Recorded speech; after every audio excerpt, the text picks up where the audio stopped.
Well, a very happy new year to everybody. Thank you to all my subscribers, all those people who watch my channel, and all those people who comment and give me the thumbs up. It all helps the channel. Thank you very much for all that you've done in 2022. And well, let's hope we have a great 2023. I know for a lot of people, it's not going to be difficult to have a better year, but there we are. That's life. We will make the best of it. So today, well, I'm gathering veg because Mrs. K and I have got visitors. And I often think, you know, we put a lot of work into our allotments. And what are the biggest benefits that we get? And I've got to say, this is one of them. When you can gather together with some people and, well, take your veg off the plot in the morning and know that it's fresh and grown by you. And when it goes onto the plate, it's just that much more rewarding. So yeah, I always look forward to it. Of course, there's lots of other benefits to the allotment as well, but that's a real high point. I was having a look at the compost this morning, and the last time I was here, it was 20 degrees centigrade. And this morning, it's 30. So a lift of 10 degrees. It's only been in there a few days, but just covering it up, keeping it dry, and a little bit of a rise in the ambient temperature lifted it by 10 degrees, and these will all be cooking along nicely now.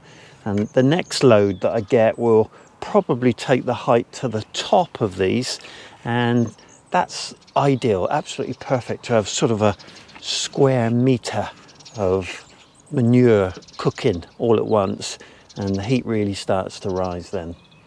Okay. A little bit of enjoyable harvesting to be done. I noticed on one of my recent videos that I cut my head off quite a lot in the video, and it's a result of changing cameras really.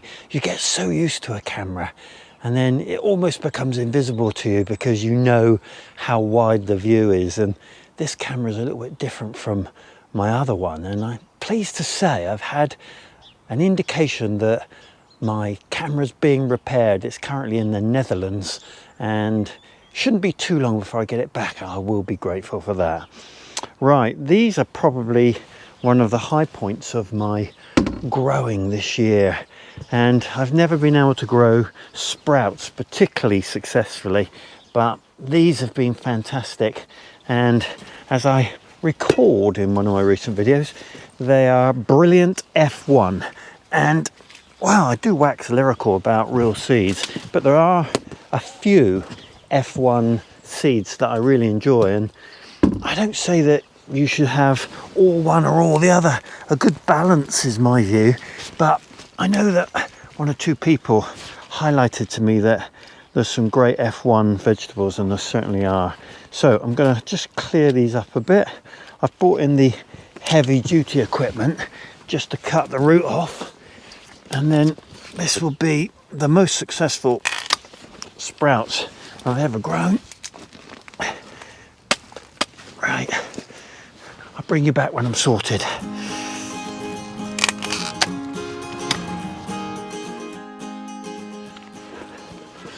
Well, as I was doing that, I thought I'd take a look at the biggest of the celeriac that I put in here. It's just come to nothing. They were just something you put in the ground around the sprouts, and I did them really late. I knew they wouldn't really succeed, but hey, we had a try, and they've come out, which has left this piece of ground completely empty now. And this is where I need to level, ready for thinking about maybe a shed next year at some point. So it's good to get it clear.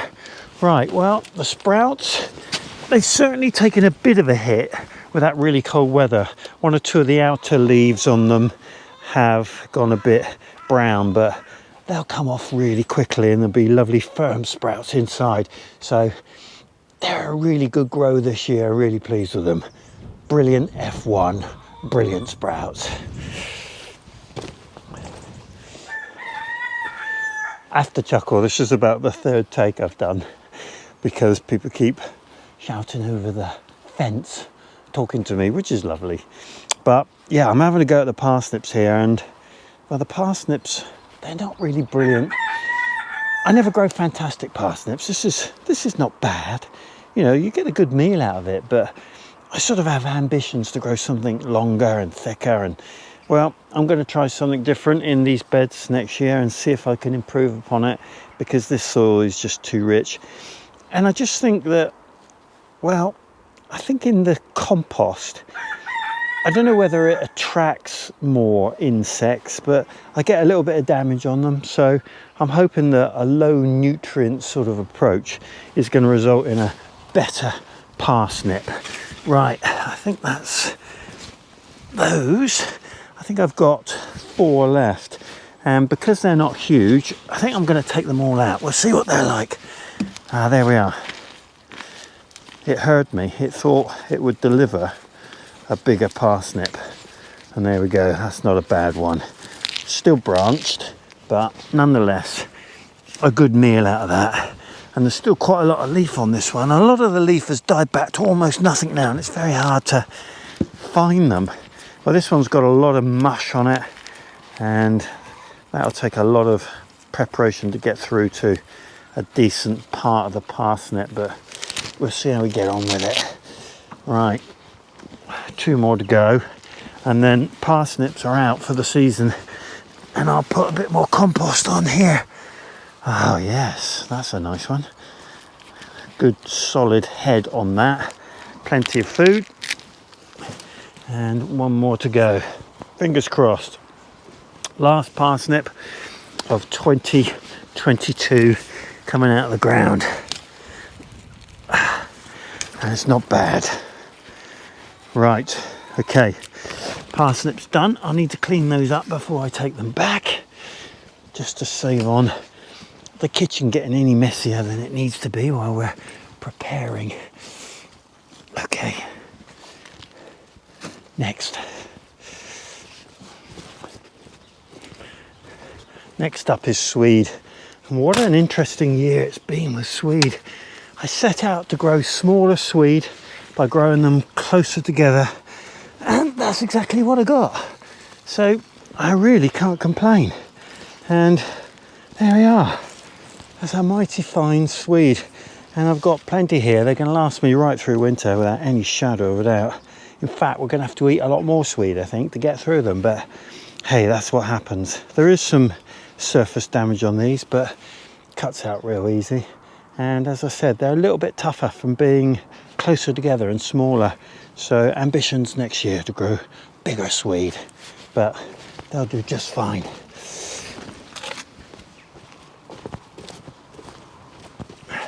I really do enjoy growing carrots, and these carrots have been fantastic. They're not huge, some of these, so there's an udder. I don't mind an udder. And lots of people have said, why don't I try growing some carrots and some parsnip together, just to see how the parsnip will fare. I think that'll be enough. So I've got a few misshapes and a few of absolutely glorious ones. So they'll do us nicely. Right, potatoes. Well, we've got a mixture of potatoes here. We've got Charlotte in the main, but I did grow a couple of pots of a potato that was given to me by a neighbour, and I think we've got a few of those in here, so not quite sure what they were. And actually they've gone a bit soft and are full of mush, which is quite interesting. That really cold snap has obviously done some damage with these. I'm going to empty them out, see what's there. Otherwise it'll be down to the Charlottes, and we'll see how they fared in that cold weather. This might be a year where cold weather and growing potatoes in pots is a bit of a challenge, at least keeping them. So I'll get in and we'll see. Well, it's been another huge learn for me today. And well, probably for the last 3 years, I've successfully had potatoes in pots through to, well, January really. And this year it's different. Those really cold days that we had, where the nights got down nearly double digits here, then that obviously finished off my potatoes, because nearly every one of them is as soft as anything. In fact, if you give them a good old squeeze, you can see they're absolutely full of liquid. So there we are. I got two choices now with potatoes. If I think we're going to get really cold weather, I either harvest them or I get them somewhere where they're a bit warmer, perhaps in the polytunnel or in a shed or something like that. And yeah, that's certainly changed my meal today. We're going to have some shop bought potatoes, but hey, these are the things we learn. And I've certainly had a great crop out of the potatoes this year. Well, I need to get going, so we'll have a quick look at what I've harvested and then we'll go from there. Well, I can live with that. Wonderful sprouts, Swede, carrots and parsnips, and just a couple of potatoes. But I know Mrs. K will say, way too much food there, but we'll eat it over the coming days. And I always do like vegetables fried up as bubble and squeak. Can't beat it. Right.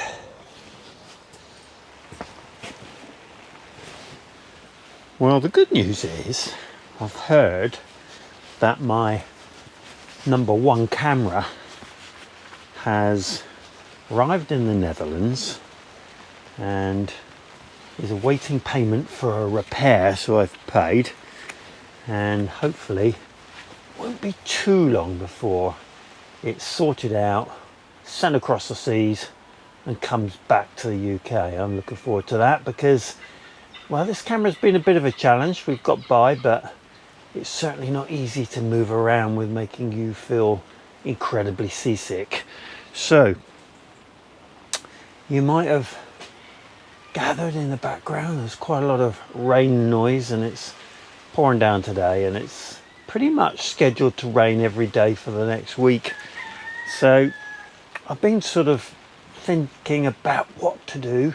I'd like to carry on with the utility area on the plot, but the reality is it's just too wet. So I'm in here today, and well, the motivation for being in here and getting things going is that I want to sow my onion seed.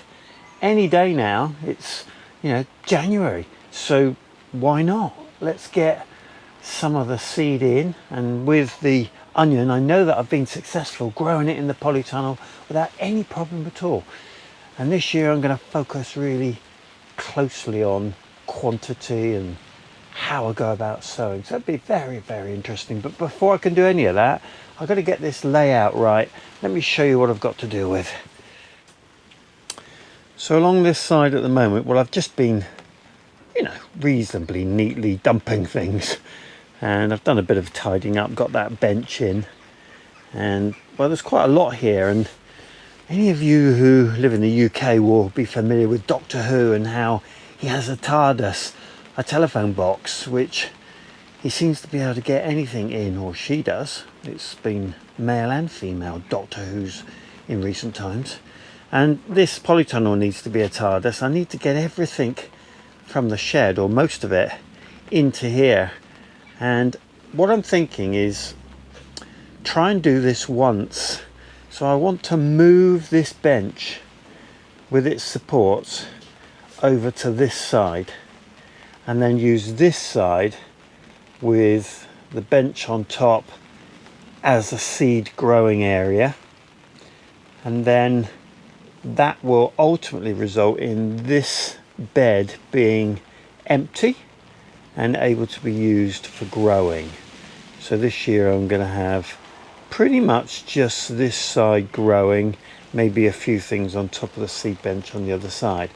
But I've got all this to accommodate, and I've got a bit of a plan in my mind.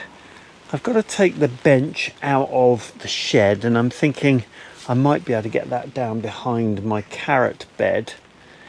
And with the bench for growing seeds along the top, I'm hoping that I can get an awful lot underneath it out of the way. And I know I've got another one of these in the shed which has got to come out. So hopefully that can help me get some structure to what I'm doing. So there's an awful lot to do. But first, I'm going to take everything off the top, take the slatted bench top off and undo these corner pieces which are bolted on and transfer them over to here, get the slatted bench on top to see just how it looks, see what I'm working with. So that's going to come first. So along this side at the moment, well, I've just been, reasonably neatly dumping things, and I've done a bit of tidying up, got that bench in, and well, there's quite a lot here. And any of you who live in the UK will be familiar with Doctor Who and how he has a TARDIS, a telephone box, which he seems to be able to get anything in, or she does. It's been male and female Doctor Who's in recent times. And this polytunnel needs to be a TARDIS. I need to get everything from the shed, or most of it, into here. And what I'm thinking is try and do this once. So I want to move this bench with its supports over to this side, and then use this side with the bench on top as a seed growing area, and then that will ultimately result in this bed being empty and able to be used for growing. So this year I'm going to have pretty much just this side growing, maybe a few things on top of the seed bench on the other side. But I've got all this to accommodate, and I've got a bit of a plan in my mind. I've got to take the bench out of the shed, and I'm thinking I might be able to get that down behind my carrot bed. And with the bench for growing seeds along the top, I'm hoping that I can get an awful lot underneath it out of the way. And I know I've got another one of these in the shed which has got to come out. So hopefully that can help me get some structure to what I'm doing. So there's an awful lot to do. But first, I'm going to take everything off the top, take the slatted bench top off and undo these corner pieces which are bolted on, and transfer them over to here, get the slatted bench on top to see just how it looks, see what I'm working with. So that's going to come first.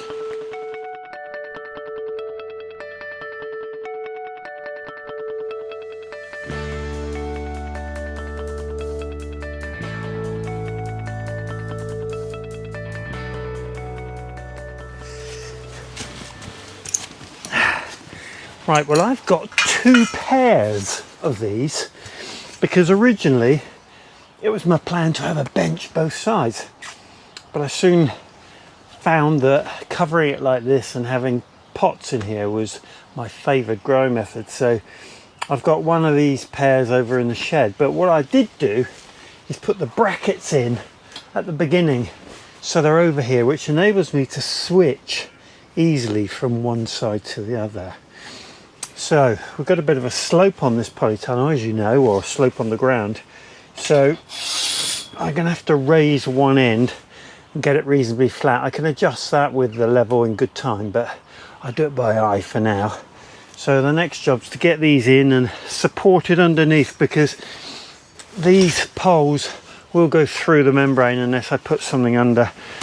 I actually made some wooden blocks with holes in, and that keeps them nice and rigid like so, which is proven to be a good method. Right, let's get these brackets on this side.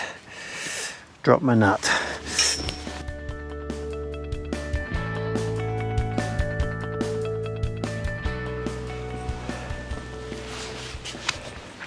Well, that went in quite nicely, I think, and it's a good height for me. I'm quite tall, 6 foot. Well, 1.5. So it's good to have it at waist level, and then you can work very easily. I got a decision to make now. I've got another one of those little build-up benches, whether I put that under there or whether I actually keep that over in the corner to give me, further sowing opportunities. I think probably I'll stack things under here without using that bench. So I've got to work out how best to store things now, just to keep everything really tight together and not occupying too much space. So what I'm going to do is set out my sowing area. I don't know whether this bench will be a bit more up that way or down that way because it's quite flexible, but I'm going to put my cloches on top of my trays and put a few trays in and just get myself so that equipment that is going to be used is up and in its final site, and that will give me an idea of what else I'm going to need to store and how I can put it away. So that's next. So that's sort of how I'm going to have it, and this bench will need to shove up a little bit because I like to have two of these large cloches over the top of the carrot bed, because I use the carrot bed for sowing seeds.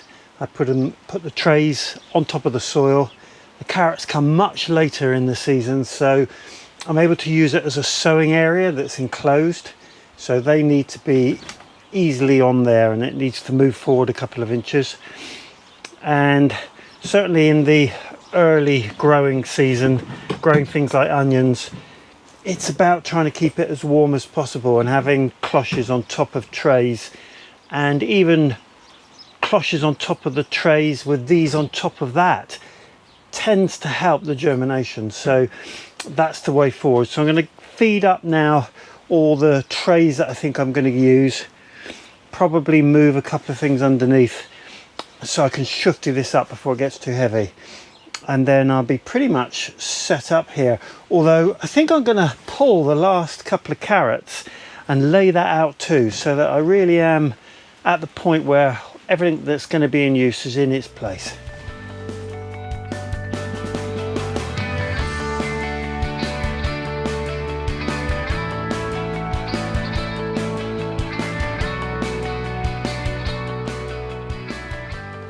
Okay, well, there will need to be an almighty cleaning session because everything's pretty grubby from being stored down in the old compost area, but there we are. In the carrot box we've got a tray with trays inside with cells and some cloche covers on each of those, and we've got all the root trainers on the top with the big cloches over. And same here really, we've got some smaller ones there for growing seeds in just a tray, and we will end up with a cover over there. I invariably use just a sheet of plastic over the top there and a bit of some of that cloth that just keeps things warm, the fleece sort of type, and that all works well for bringing things on early. I'm thinking that clear this bench in the corner, take those and put them underneath, and then I can put one of these trays that I've got over here on top of there, and I can use that also for sowing because it's good surface area for capturing the light from the polytunnel. Okay, I've got a reasonable idea now of what's going to be in use, and therefore everything that's left becomes my storing challenge. I do want to have one of my compost sort of potting trays up here because that's always extremely useful, so I need to keep that close to hand. Right, let's get what I have got sort of tucked in and under and see how it looks, and then I'll work on that additional bench from the shed.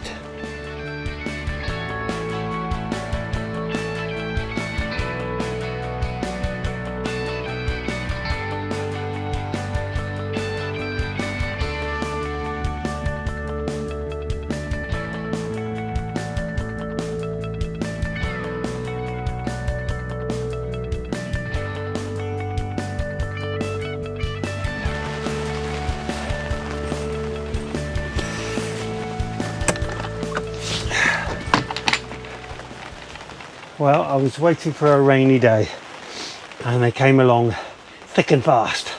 So there we go. That's pretty much me done in here today. It's not final, there's lots of cleaning to do, and I'm sure with a lot of sort of jiggery pokery I can be a lot more efficient under there. But what I have proven to myself is that it will all go under there without any problem at all, and some of this stuff can go outside. I'm thinking, well, there's been quite a lot of conversation to and fro between subscribers and viewers about how I might store stuff outside, and those brown composters, which I'm certainly not using at the moment, they may well be a good place to store pots and things like that I'm not using. So there's plenty of options, but the main thing is I've got my bed clear, I've got my trays pretty much where I want them, the bench in the right place. I'm not going to do that bench from the shed today, but when that's up, that'll give me more opportunity and options. I'm beginning to think that this could be quite workable for the season, bearing in mind that I'm coming out of the shed and I'm going to be hopefully having a new shed at some point in the future, and then eventually it will shift again. But yeah, good job in wet weather, managed to stay dry. Well, I hope you've enjoyed the video and hope you have a great year and your planning is underway for a fabulous growing season. I know we've got lots of cold weather to come yet. For now, I'll see you in the next episode. Good times.